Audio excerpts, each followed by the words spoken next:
Përshëndetje nderuar teleshikues, jemi në edicionin informativ këtu në News24, do t'ju njohim tani më gjerësisht me informacionet e fundit. Izraeli ju kundërpërgjigj sulmit iranian të 1 tetorit, duke goditur këtë të shtunë me raketa precize industrinë ushtarake të Teheranit, por jo atë bërthamore.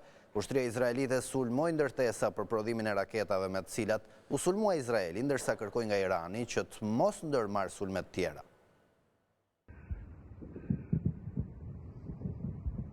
Izraeli goditi mëngjesin e sotëm objektet ushtarake në Iran në shenjë hakmarrje kundër sulmit raketor të Teheranit ndaj Izraelit më 1 tetor, përplasja e fundit në konfliktin e përshkallëzuar midis rivalëve të armatosur rënd. Disa orë më vonë ushtria izraelite tha se kishte përfunduar sulmet dhe kishte arritur objektivat e saj, duke paralajmëruar Iranin të mos kundërpërgjigjet. Mediat iraniane raportuan shpërthime të shumta gjatë disa orëve në kryeqytet dhe në bazat ushtarake aty pranë, duke filluar pak pas orës 2 të mëngjesit.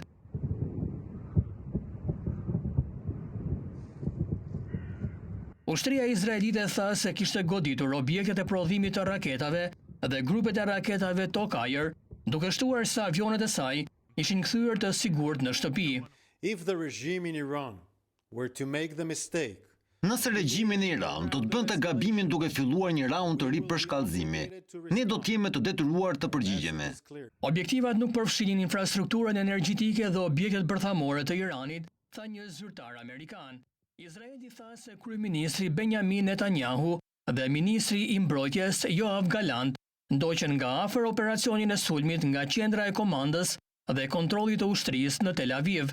Presidenti i Shteteve të Bashkuara Joe Biden kishte paralajmëruar se Washingtoni, mbështetësi dhe furnizuesi kryesor i Izraelit me armë, nuk do të mbështeste një sulm në qendrat bërthamore të Teheranit. Shqetësimet janë shtuar se Irani dhe Shtetet e Bashkuara mund të tërhiqen në një luftë rajonale, ndërsa Izraeli intensifikon sulmet në Liban kundër Hezbollahut, grup militant dhe parti politike që kontrollon pjesën më të madhe të Libanit jugor. Do të shkojmë tani me një lajm të fundit në Prishtinë. Presidentja e Komisionit Evropian Ursula von der Leyen vijon turin e saj ballkanik në Prishtinë ditën e sotme, po mban aktualisht një konferencë për shtyp me presidenten Vjosa Osmani e ndjekim së bashku. Agenda e reformave për Kosovën është fokusuar në 5 fusha prioritare: ekonomi, siguri energjetike, punësim, tërheqje të investimeve si dhe fusha tjera, dhe parashikohet që deri në fund të vitit 2027 Kosova të përfitojë deri në 882 milion euro nga fondet e Bashkimit Evropian, pas zbatimit të gjithë hapave të reformës që janë parashikuar në agendën e reformave.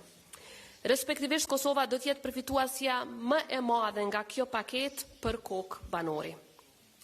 Kjo do t'i jap shtytje zhvillimit socio-ekonomik të vendit tonë dhe do të na ndihmojë drejt parafrimit gjithnjë e më shumë me vlerat dhe objektivat e Bashkimit Evropian, për të cilat Kosova vazhdimisht ka treguar përkushtim të lartë.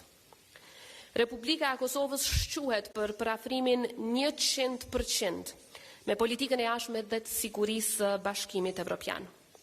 Mbështetja jonë për Ukrainën, përmes dërgimit të armëve, trajnimeve ushtarake, ndihmës humanitare dhe mbështetjes politike për sovranitetin dhe integritetin territorial të Ukrainës, është vetëm një shembull i angazhimit ton për paqen dhe stabilitetin evropian, si dhe për vlerat për cilat bashkë me presidentën von der Leyen po punojmë çdo ditë.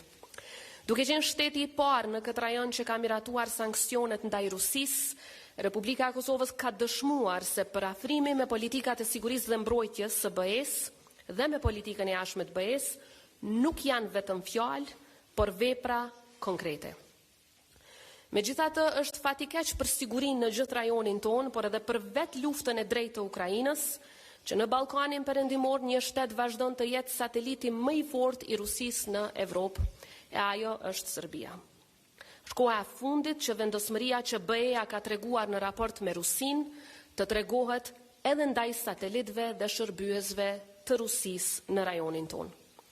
Kjo në veçanti është me rëndësi sa i përket përgjegjësisë së Serbisë për aktin e agresionit ndaj Kosovës të kryer nëpërmjet forcave paramilitare terroriste në shtator të vitit kaluar, gjë që sipas shtëpisë së bardhë ka pasur për qëllim të destabilizojë jo vetëm Kosovën, por të gjithë Ballkanin Perëndimor.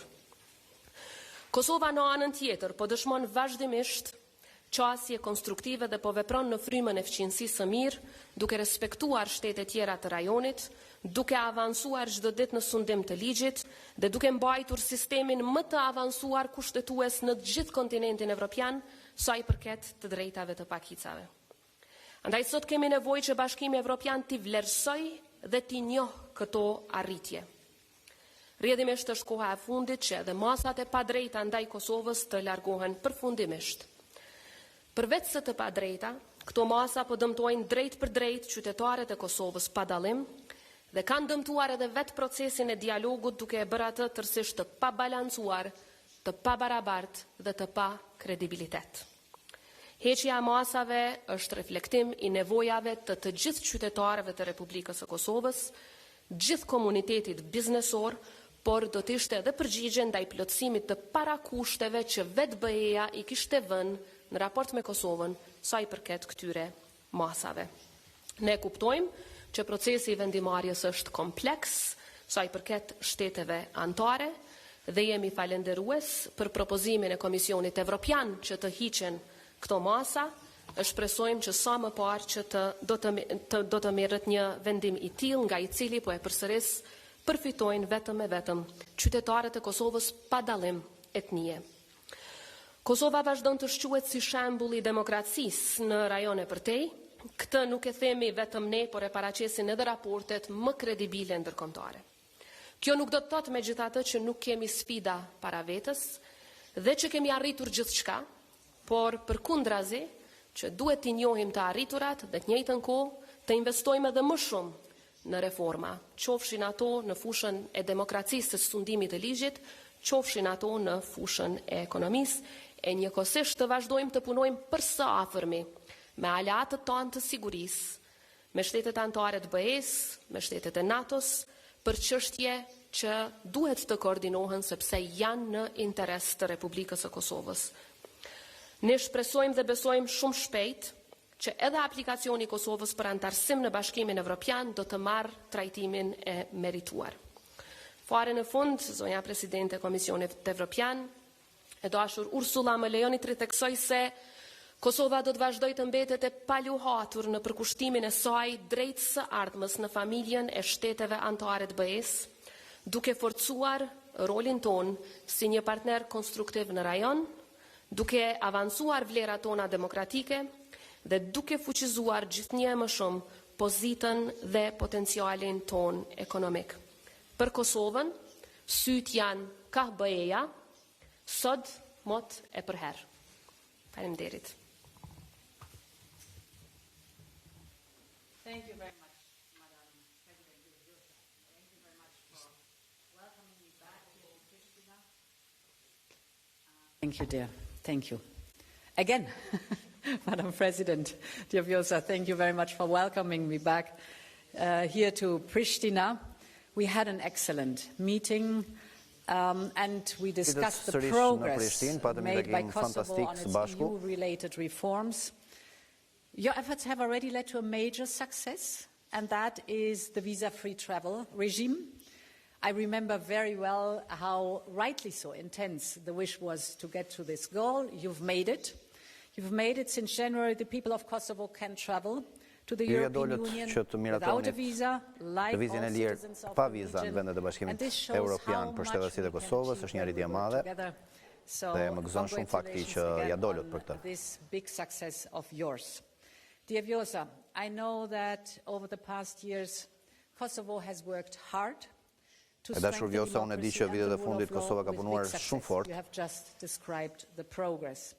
And I want to assure you and the people of Kosovo that in my second mandate, the enlargement will be staying top of the agenda. It's for me very important. Dhe duhet ju garantoj juve, gjithashtu dhe qytetarët e Kosovës, se procesi i zgjerimit në këtë mandat të dytë të timit si president e Komisionit Evropian, zgjerimi do të jetë një nga pikat kryesore, pra është në krye të objektivave të Bashkimit Evropian.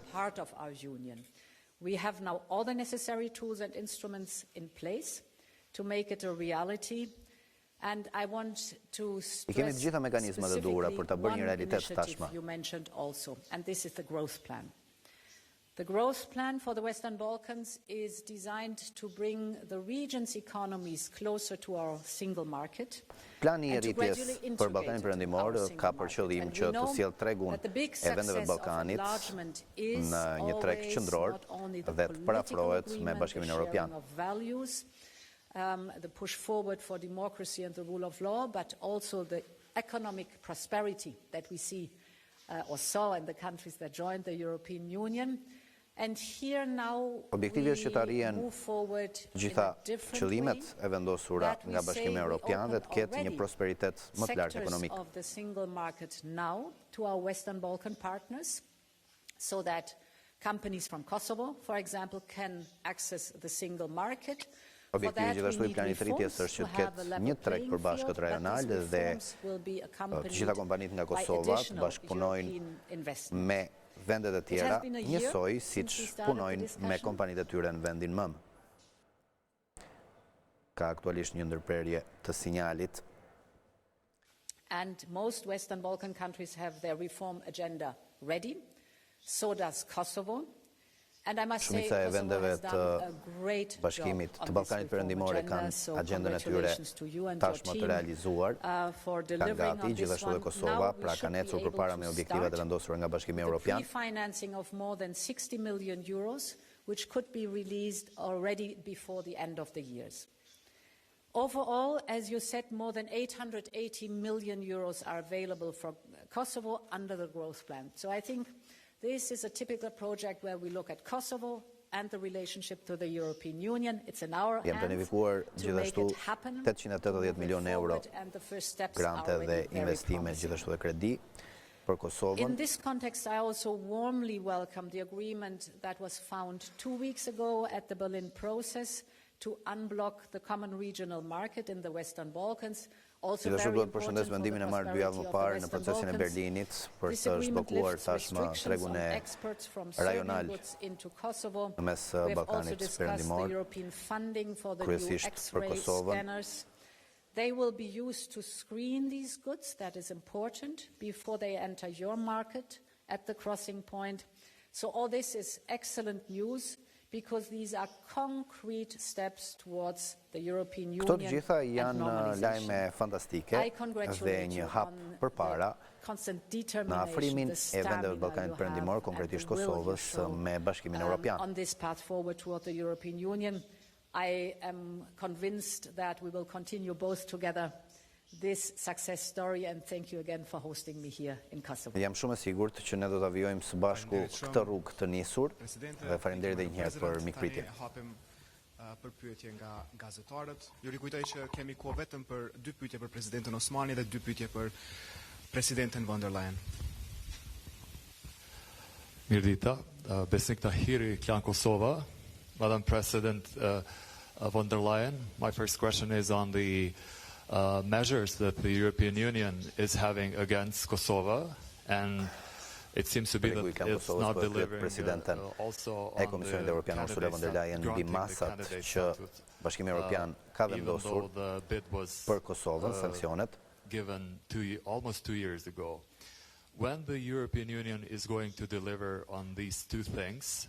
And my second question is, Kur priten të hiqen masat ndaj Kosovës, është pyetja e parë when you kolegut. found out that while you were meeting President Vučić, the Prime Minister of Serbia, Vučević, was having a meeting with the minister coming from Russia, which is under the EU sanctions because of the Russian aggression in Ukraine. Thank you. Pyetja e dytë është mbi takimet që Ursula von der Leyen ka zhvilluar në Serbi, ndërkohë që ajo takonte presidentin Vučić, kryeministri Vučević ka qenë në një takim me një zyrtar të lartë ministër të President Rusisë. of the Republic of Serbia was hosting me, and before that, the Prime Minister of Poland and of Greece, instead of being in Kazan. A very clear message was sent, and that is good. On the first part of your question, it's very important that we work together hand in hand. Shumë e rëndësishme që të As I punojmë said, së we very bashku, much krah welcomed, për krah. for example, the opening of the border, but also the CEFTA progress that has been done. And Building on that, I think we have to work on further steps so that we get to a point where we are able to have the lifting of all measures. This will also help convincing the member states, because as you know, the member states also have to give their consent to every single step. So the two of us are very determined to find all the necessary means and steps forward that we achieve our common goal. For me, it's important to look at Kosovo, our partner, and to describe and make possible the path into the European Union. This is our common project. We are totally committed to that one, and you can count on me what that is concerned. Ne jemi të përkushtuar në fakt në rrugtimin tuaj drejt Bashkimit Evropian dhe mund të mbështeteni te unë për çdo hap që do të ndërmerrni. When European Commission approved the agenda, the reform agendas, it was said that for Kosovo and Serbia there will be specific preconditions in order to benefit from this agenda. So I want to know exactly, would the association of Serb municipality be a precondition for Kosovo? Një nga kolegët po e pyet se cilat janë masat që ka paralajmëruar Bashkimi Evropian kur publikoi agjendën e reformave, kur u tha se të dyja vendet do t'i nënshtrojnë gjithashtu disa kushteve paraprake. Cilat janë këto kushte? Commitment means over time delivery. That is important, but I think it's also a very good sign that we are able to have the pre-financing before the end of the year. The 60 million I was just announcing. So this shows that step by step, I think we're going to move forward together. For me, it's very important to open the door of the single market in specific sectors for Kosovo companies, because this will be of benefit for both sides. It is a benefit for the single market of the European Union, but it's of course of benefit for the economy of Është një Kosovo. përfitim për ekonomitë e të gjitha vendeve të Ballkanit Perëndimor, por edhe për Bashkimin Evropian. Atar falenderit dhe në Hari Sufi gazetarën të unë, këmë një pyetje për presidentin Zoni Osmani. Sot do të ketë rol pozitiv ndarja e këtij buxheti, pra nga Komisioni Evropian për shtetin tonë në aspektin ekonomik. Dhe atë do të ndikon ndoshta kjo edhe tek masat të cilat I kemi ende nga Bashkimi Evropian. Faleminderit. Siç e përmendi edhe presidentja von der Leyen, pjesa e parë e mjeteve që do disbursohen dhe do t'i japen Kosovës, rreth 60 milion, para përfundimit të këtij viti, kryesisht do t'i dedikohen projekteve të cilat e fuqizojnë sektorin privat, e fuqizojnë komunitetin e bizneseve. Dhe duke e ditur që edhe vetë motori I zhvillimit ekonomik të një shteti është pikërisht komuniteti I bizneseve, është pikërisht sektori privat, kjo ndihmë do t'jetë një shtytje përpara edhe për krijimin e vendeve të punës, por njëkohësisht edhe për thithjen e investimeve të jashtme. Sa më shumë që kemi suksese të bizneseve këtu për brenda, aq më shumë kjo nxit edhe investime nga bizneset nga jashtë. Pra që mendoj që do të shohim benefitet e kësaj pakoje të parë prej 60 milionësh me njëherë, shumë shpejt, në disa muaj. Në anën tjetër, kjo nënkupton edhe vende të reja të punës. Për rinin, për gratë, akoma ekziston një përqindje shumë e lartë e inaktivitetit sa I përket grave, kështu që ne duhet të sigurohemi që ofrojmë vende të reja të punës me paga të mira për gratë në mënyrë që edhe vetë tregu I punës të përfitoj, edhe vetë ekonomia e vendit tonë të përfitoj nga një angazhim I tillë. Pra në përgjithësi do të jap shtytje zhvillimit socio-ekonomik të vendit tonë. Është shumë e rëndësishme që ne të punojmë bashkarisht me presidenten von der Leyen, e cila është aleate e madhe e Kosovës, edhe për t'i bindur shtetet tjera anëtare që të hiqen masat, sa më shumë që punojmë bashk. Besoj që aq më shpejt do të largohen ato në tërësi, natyrisht që ne besojmë që ato s'është dashur fare të vendosen, por megjithatë realiteti është që janë këtu. Tani duhet të punojmë së bashku me partnerët tanë që ato të hiqen dhe Kosova natyrisht duke u varë edhe nga vetë zbatimi reformave që I kemi premtuar, të përfitoj gjithë shumën prej 882 milionësh që është në dispozicion të Kosovës nga kjo pako. Kështu që ka mundësi të shumta për zhvillim dhe ecje përpara, por natyrisht duhet të tregojmë vullnet të hekurt në këto procese që janë jashtëzakonisht komplekse dhe të bindim edhe ata pak partner që mund të kenë ndonjë dyshim rreth asaj se sa e meriton Kosova që të ecën përpara. Faleminderit zonja presidente, vazhdojmë me pyetjen e fundit. Hi everyone, I'm Vjosa Cerkini, journalist from Deutsche Welle, the German TV station. So I have a question for the President of Kosovo. Did you discuss today about the Russian influence in the Balkans with Ms. von der Leyen? A diskutuat sot për influencën ruse në Ballkan? What kind of help, how can basically help EU Moldova in the elections in the next days to not let Russia interfere the elections there? Thank you. Dhe do t'jenë masat për të parandaluar influencën ruse në rajon dhe më gjerë. Sure. A doni t'ju përgjigjem shqip apo po? Natyrisht që kjo është një ndër temat që e kam shtruar në takimin tonë, është e paevitueshme, sepse në radhë të parë është shumë me rëndësi që shumica dërmuese e shteteve të Ballkanit perëndimor janë përafruar në tërësi me politikat e BE-s sa i përket sanksioneve ndaj Rusisë dhe politikat tona në raport me Ukrainën. Kjo sepse fitoria e luftës në Ukrainë jep pastaj shembull edhe për rajonin tonë. Rreth asaj se a do të lejohet një shtet më i madh, hegemonik, të shkatrojë shtetet e tjera përreth apo jo. Dhe ky është një shembull që është jo vetëm në kundërshtim me parimet e rendit botror në përputhje me të drejtën ndërkombëtare, por është edhe një shembull që shkon kundrejt demokracive që ne i kemi ndërtuar me shumë mund dhe shumë sakrificë, e të cilat ne duhet t'i mbrojmë bashkarisht. Prandaj është aq esenciale që mos lejohet që plani i Rusisë që të destabilizojë edhe përtej kufive të Ukrainës të realizohet.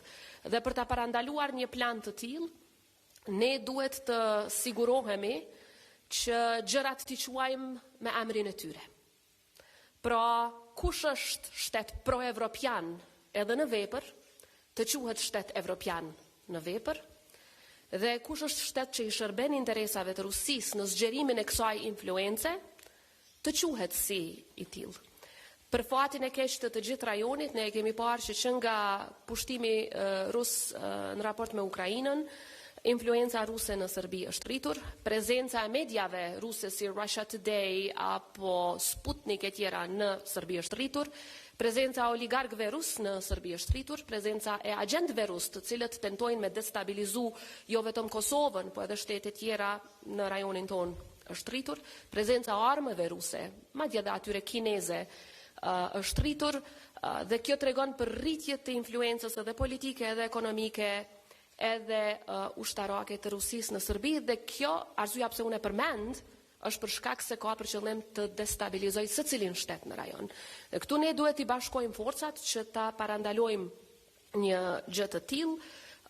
Natyrisht që ne do donim të gjithë që Serbia të ecë përpara me merita drejt Bashkimit Evropian, por përderisa ata para disa ditësh nënshkruajtën ose po planifikojnë të nënshkruajnë marrëveshje 3 energjetike, po blejnë vazhdimisht armë, ato armë po i shfrytëzojnë me destabilizu Kosovën, Bosnjë Hercegovinën e të tjera, natyrisht që ne jemi shumë të shqetësuar. Elementi tjetër është propaganda dhe dezinformatat ruse, që nga invazioni rus i Ukrainës, ne kemi së paku një trefishim të mjeteve monetare që Rusia i shfrytëzon për destabilizimin e rajonit tonë nëpërmjet dezinformatave dhe propagandës. Dhe edhe këtu kemi nevojë për ndihmën e Bashkimit Evropian që të parandalojmë suksesin e propagandës ruse. Pra, Rusia tenton që të arrisë influencën, në Kosovë nuk e arrin një gjë të tillë, megjithatë ne duhet të sigurohemi që i gjithë rajoni të mbrohet nga influenca të tilla malinje, sepse influenca e tillë vetëm na çon mbrapa e asesi me hapa përpara drejt Bashkimit Evropian.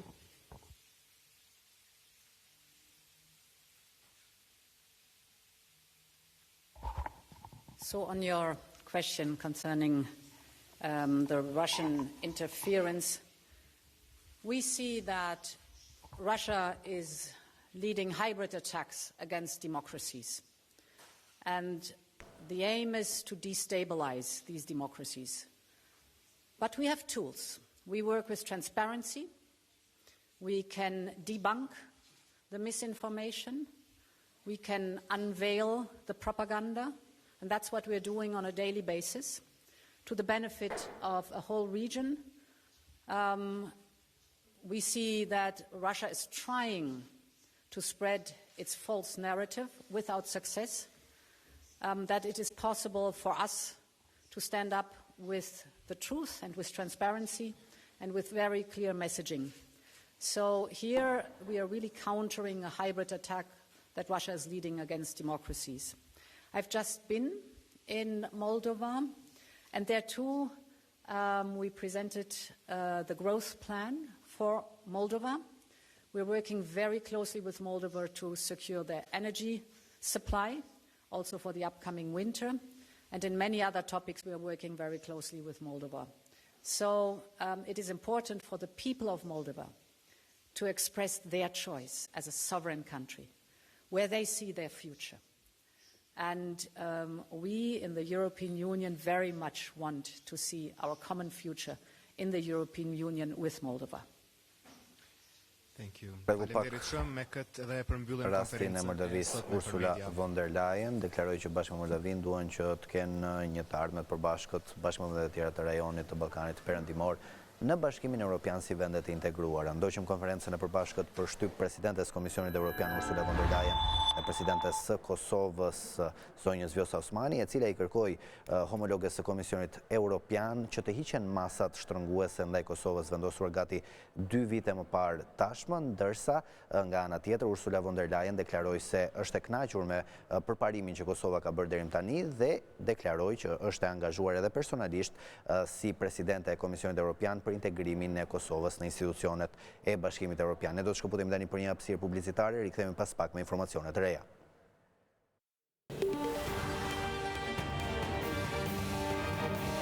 Të Bashkuarat e Amerikës, takimi kreut qeverisë është programuar të nisë në orën 17 sipas orës zyrtare të Shqipërisë. Ky takim konsiderohet i rëndësishëm pasi shefi ekzekutivi do t'i përcjellë diasporës në Amerikë mesazhe të drejtpërdrejta për përfshirjen e tyre në zhvillimet ekonomike përmes investimeve në atë dhe. Tashmë që në ligj është garantuar e drejta e votës së shqiptarëve që jetojnë jashtë vendit në zgjedhjet e ardhshme parlamentare, Rama pritet të ftojë diasporën të jetë pjesë e zgjedhjeve. Pas New Yorkut, kryeministri Rama do të udhtojë drejt Greqisë. Më 3 nëntor ai do të ketë një takim në Selanik, ku prej vitesh jetojnë një numër i madh shqiptarësh. Turi i takimeve me diasporën u nis në muajin maj, kur kryeministri Rama zhvilloi 2 takime me shqiptarët që jetojnë në Athinë dhe Milano. Kryeministri gjithashtu kishte parashikuar takime edhe me diasporën në Londër dhe Düsseldorf të Gjermanisë. Guvernatori i Bankës së Shqipërisë Gent Sejko mori pjesë në mbledhjet vjetore të Fondit Monetar Ndërkombëtar dhe të grupit Bankës Botërore të zhvilluara në Washington DC të SPAK. Gjatë këtyre takimeve, guvernatori Sejko i njohu përfaqësuesit e FMN-s dhe Bankës Botërore me zhvillimet ekonomike dhe perspektivat e progresit mëtejshëm të vendit. Ai u shpreh se ashtu si vendet e tjera edhe Shqipëria u prek nga goditjet e pafavorshme ekonomike globale dhe inflacioni i lartë. Në këtë kuadër, politika e ndjekur nga Banka e Shqipërisë si autoriteti monetar i vendit ka qenë mbështetur plotësisht në të dhëna transparente dhe i është komunikuar në mënyrë efektive aktorëve vendas. Aktualisht inflacioni në vend është i ulët krahasuar me vendet e rajonit dhe ato të BE-s, duke reflektuar një normë më të ulët inflacioni të përgjithshëm si rezultati politikës monetare të kujdesshme të Bankës së Shqipërisë, si dhe i presioneve inflacioniste të shkaktuara nga mbiçmimi i kursit të këmbimit. Përfaqësuesit e FMN-s dhe Bankës Botërore përgëzuan Shqipërinë për progresin e bërë në drejtim të zhvillimit ekonomik dhe veçanërisht për çeljen e negociatave me Bashkimin Evropian për grup kapitullin e parë. Në vlerësim pati edhe një qasje pozitive për reformat e ndërmarra nga Banka e Shqipërisë në drejtim të ruajtjes së stabilitetit financiar në vend dhe stabilitetit të çmimeve, të cilat sipas përfaqësuesve të këtyre institucioneve mbeten mandati dhe objektivi kryesor i bankës.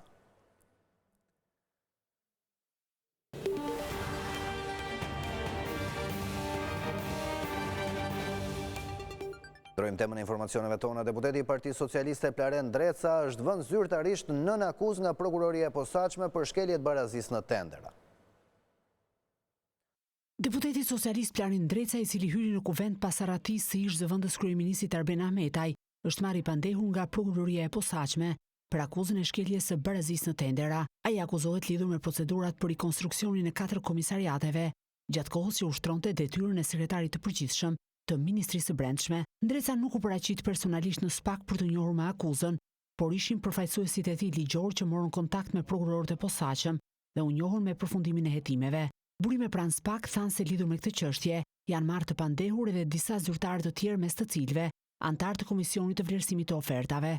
Hetimet për rastin në fjalë nisën pas kallëzimit të kontrollit të lartë të shtetit, ku gjatë auditimit u gjetën shkelje në tendrat për rikonstruksionin e komisariateve të Vlorës, Mirditës, Pogradecit dhe komisariatit nr. 4 në kryeqytet. Klarin Dreca është deputeti i dytë nga mazhoranca, që brenda 10 ditësh përballet me probleme me drejtësinë. Më herët Jurgis Qyrbja, deputeti i Durrësit, u arrestua pak ditë pasi la mandatin, si i dyshuar për korrupsion në zgjedhje dhe për bashkëpunim me eksponent të botës së krimit, të cilëve ju ofronte ndihmë dhe dekonspironte aksionet e policisë për arrestimin e tyre.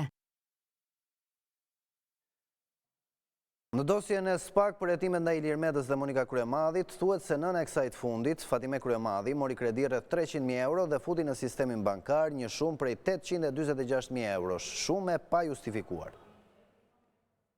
Në dosjen hetimore ndaj SPAK ngrihen dyshime për pastrim parash ndaj ish presidentit Ilir Meta dhe ish bashkëshortes së tij Monika Kryemadhi. Sipas prokurorisë së posaçme, rezulton se çifti Meta Kryemadhi ka mbledh pasuri të paluajtshme me para që dyshohet se rrjedhin nga aktivitete të paligjshme. Për të mbuluar burimin e dyshim të pasurive, Fatime Kryemadhi, nëna e deputetes së Partisë së Lirisë, ka marrë kredi.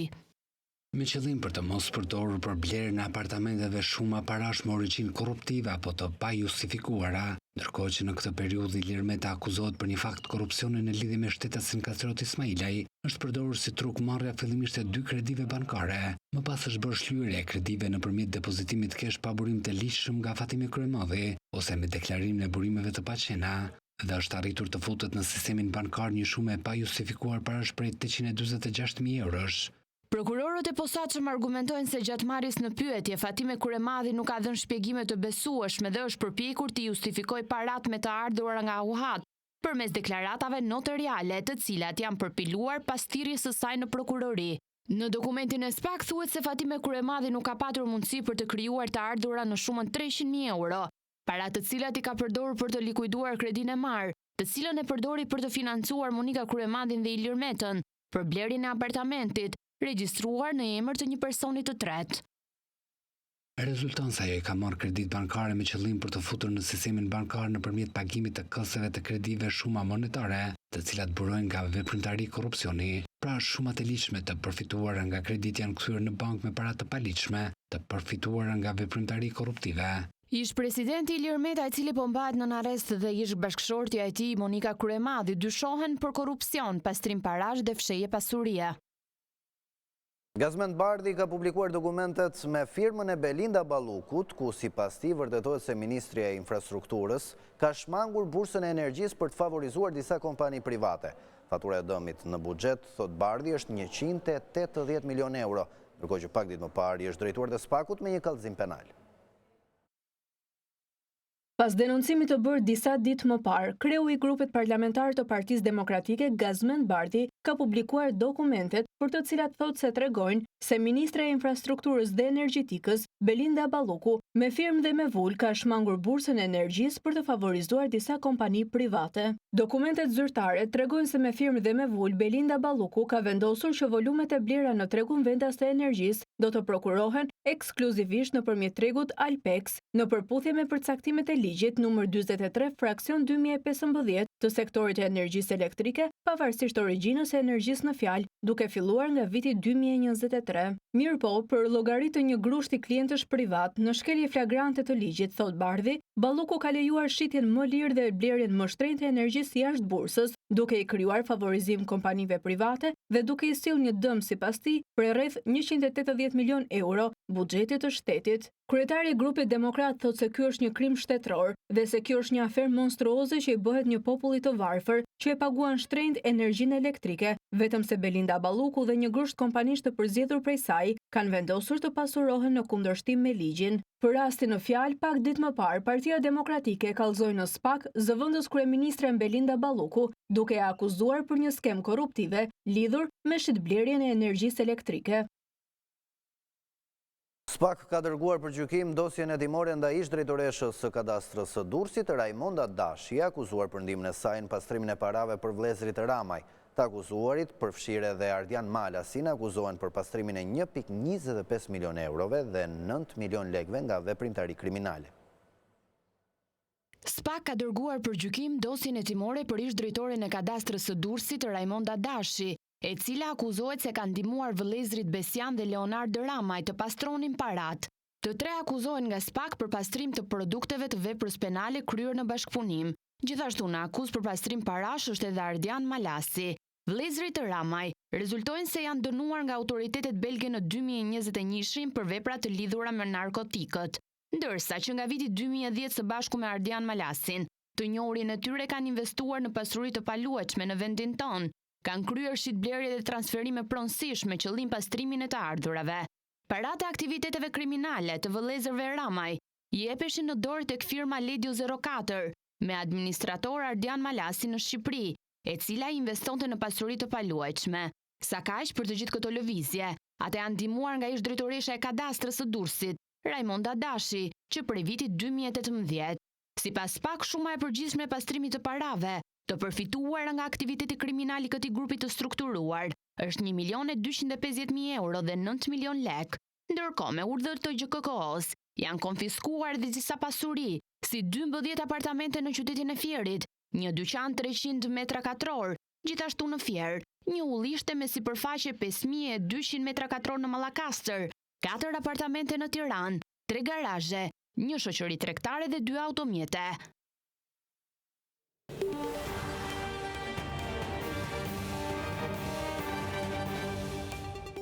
Ndrojmë temën e informacioneve tona, kreu i Partisë Demokratike Sali Berisha shpreh i bindur të vazhdojë mosbindjen civile, me qëllim final qeverinë teknike. Ai shpreh se alati i tij Ilir Meta është në burg pa prova e fakte, ndërsa Edi Rama as nuk hetohet. Me alatin e tij në burg dhe vetë në arrest shtëpie, Sali Berisha shpreh i vendosur të vazhdojë aksionin opozitar me mosbindje civile për të arritur tek qeveria teknike. Plani B i Sali Berisha dhe plani A është mosbindja civile, qeveria teknike zgjedhjet e lira. Nuk mundet hiqet dorë nga mosbindja civile gjerë ditën që shqiptarët të votojnë si qytetarë të lirë. Ilir Meta për Sali Berishën përmbahet në burg me akuza fiktive, kur ndërkohë provat sipas tij flasin për përfshirje të Ramës në procese korrupsioni. Zonja Kryemadhi i thot Shatkut në mesazh se unë e takova zotin Rama dhe e pyeta çfarë po bën me problemin e Shatkut. Edi Rama mu përgjigj: bëjeni urgjent dhe Shatku ja kthem. Ky është lajmi më i mirë i vitit. Kreu i PD-s shtoi se Rama po tallet me pensionistët shqiptarë, ndërsa u zotua për rritje të pensioneve me 20%. Të tallesh në mënyrën më cinike me 700.000 burra dhe gra që numrojnë kafshatët, që numrojnë ilaçet, që s'marrin dot ilaçet, që gjysmën e pensionit ja u merr me drita dhe ujë dhe de facto i lën pamdyshje në kufit e mjerimit. Për Sali Berishën afera e radhës e qeverisë Rama është zgjerimi i rrugës Tiranë-Durrës. Për zgjerimin me 2 korsi të rrugës 34 kilometra Tiranë-Durrës, e cila nuk mund shkoj kur më shumë se 50 milion euro, këta pasi përcaktuar 150 milion, Lubi Balluku me Edi Ramën kaloi në 300 milion euro. Kryetari i LZK-s Dashamir Shehi e vlerëson si pozitive protestën e deputetëve demokratë para Parlamentit Evropian. Sipas tij, eurodeputetët duhet dëgjojnë edhe këndvështrimin e opozitës mbi gjithçka ndodh në Shqipëri. Protesta e deputetëve demokratë në Strasburg para Parlamentit Evropian vlerësohet pozitivisht në lëvizje për zhvillim kombëtar. Dashamir Shehu i konsideron të nevojshme takimet e kolegëve opozitar me eurodeputetët. Pozitive quaj që ato ta dinë kush është gjendja e Shqipërisë, mos dëgjohet vetëm një këmban. Të dëgjohen dhe të tjerët, si është halli, si është realiteti në Shqipëri, dhe kjo është shumë e rëndësishme, mirë kanë bërë. Ajo është një protestë paqësore fare. Por duhet kishë ngretë dhe një 2 tema tjera me që shku në Europë që kanë lidhje me Europë. Me Strasburgu, sidomos ku është dhe gjykata e Strasburgut, që është Këshilli i Europës që merret me drejtat e njeriut. Një nga problemet që sipas shehit deputetët e Partisë Demokratike do duhet të ngrinin në takimet me europarlamentarët është situata e rëndë e pensioneve në Shqipëri. Ato që hudhë zoti Rama janë çikrima, nuk ka rregullon gjë. Por që pensioni minimal mund të mrit 300.000 lekë vjetër ose 300 euro që ta fjesojmë këtë punë, bëhet. Që do të thënë dy pensionistë, burrë e gru dhe ato më të varfërit fare ti marrin një 600.000 lekë muaj, edhe kjo bëhet. Sheh shprehet se vendosja e pensionit minimal në vlerën e 300 eurove është rësisht e mundshme.